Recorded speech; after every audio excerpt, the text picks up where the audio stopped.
Et salut à tous, aujourd'hui je vous retrouve dans une nouvelle vidéo. Donc je viens de recevoir un petit colis de chez Finsecure. Ouais, ils ont été super sympas sur ce coup-là. Après, ouais, c'est vrai que j'ai pas mal insisté. Vous savez, mon alim, donc une vieille alim def, il va avoir 20 ans celle-là. Elle faisait du bruit, il n'y avait plus de chargeur batterie, enfin voilà, c'était la merde. Donc ils ont été super sympas. Ils m'ont envoyé le SAV de la marque. Il m'a envoyé une jolie EAES. Donc voilà, une Corail CP242, donc 2 ampères, ça en suffit notamment pour une maquette. Ensuite, ouais, ils ont été trop cool. Ils m'ont envoyé un FIAT 412 et un FIAT 212. Donc, c'est du. Ouais, c'est ça mais c'est très bien quoi. Pour une maquette, c'est génial. Et il m'a envoyé le petit dernier donc de la gamme, après sorti il y a pas mal de temps déjà, mais bon. C'est un Sextant DOA, donc le successeur des Cap 312 qu'on a ici. Voilà. Donc je vous montrerai tout ça dans une prochaine vidéo. Et donc ensuite on va voir la petite bête là, la grosse bête plutôt, c'est une bonne alim ça, c'est vraiment des... Voilà. Donc on a les batteries de 7,2 ampères qui sont ici et ici. On a la petite clé qui est dans sa pochette.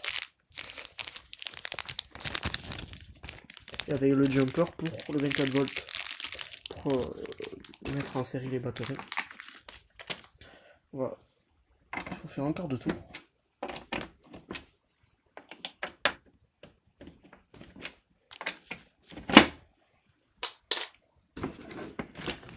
Voilà. Ah ouais, je vois.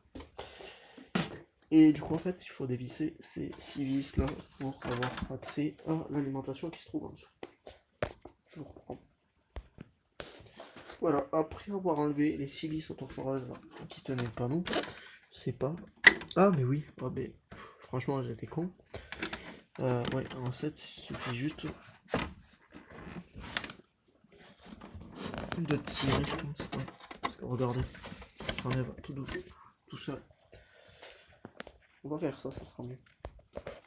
Donc du coup j'ai regardé fausse alerte. En fait de toute façon quand on visse aussi dans le...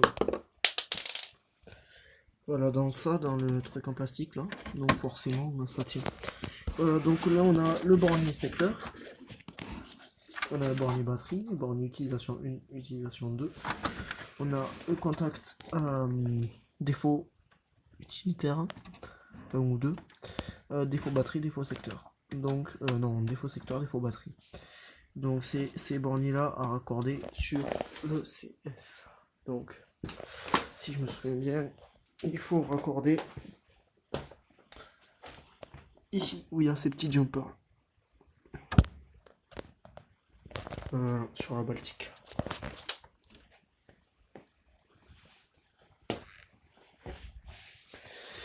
Voilà, donc les batteries.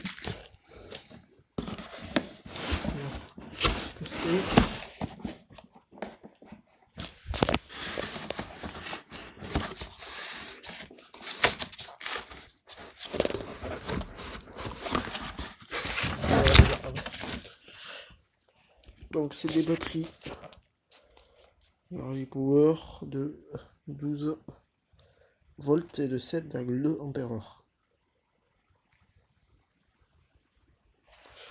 Voilà. Les instructions habituelles. On va pas faire de court-circuit, je veux dire, on n'est pas con quand même. Après ça peut arriver, ça peut toujours arriver, mais c'est pour ça qu'il y a une protection batterie. Imaginez, il y a une ventouse qui crame. Par exemple, ça fait un petit court-circuit, un petit de prendre du fond. Forcément, ça crée une surintensité. Voilà. Et voilà. Donc pour mettre les batteries en place, on va en profiter pour la fixer. Parce que du coup, forcément, il n'y aura pas... Comme ça, on n'aura pas le capot 2 fois d'affilée.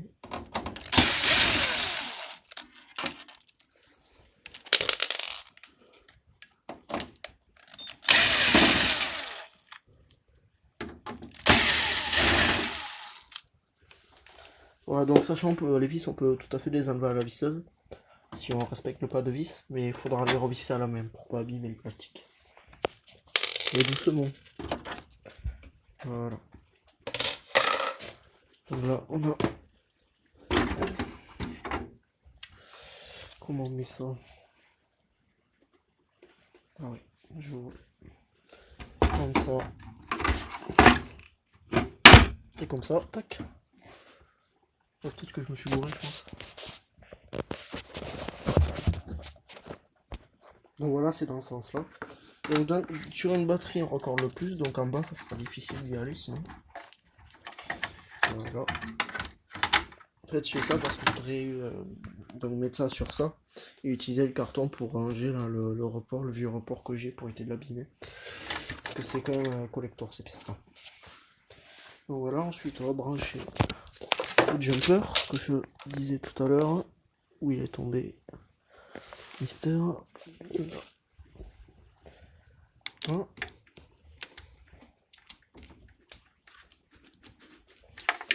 Hop.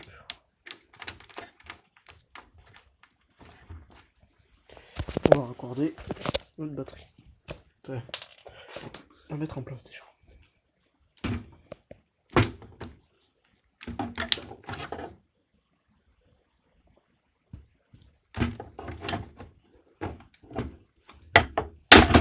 Hop là.